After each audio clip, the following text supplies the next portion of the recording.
ruokaa. Niin kuin siellä yleensäkin on. Mä syön nuketteja tai niitä, mitä nyt onkaan, niitä kanapihvejä. Ei kanapihvejä kun...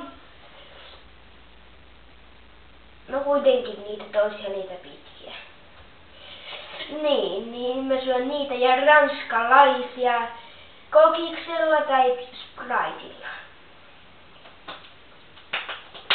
Eikös oo noin terveellistä, mulla nää on näitä hyviä karkkeja kuule. Näitä saa syödä vaikka millä. Tänne on salmiakkia. Onpas hyvä. On jotain lämmitystä, että keittiö valmistaa hyvää ruokaa.